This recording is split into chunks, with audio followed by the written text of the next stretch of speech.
सर्दी के मौसम में लोगों को अक्सर सर्दी जुकाम खांसी की समस्या बार बार होती है। इसी समस्या को दूर करने के लिए आज हम एक बहुत ही बेहतरीन इम्यूनिटी बूस्टर बनाने जा रहे हैं, जो कि हम बनाएंगे आंवला से।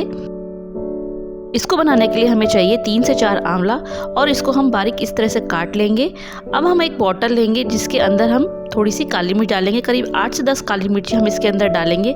फिर इन आंवलों को इसके अंदर डाल देंगे। देखिए, अब हम इसके अंदर डालेंगे थोड़ी सी हल्दी, यानी कि 1/4 चम्मच करीब इसमें हम हल्दी डालेंगे। और फिर इसके बाद हम इसमें डालेंगे आधा कप करीब शहद। देखिए यहाँ पे इसको पूरी तरह से हम शहद को इसमें डाल देंगे।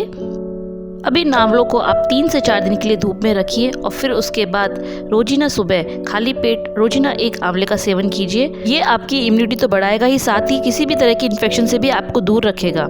Thank you.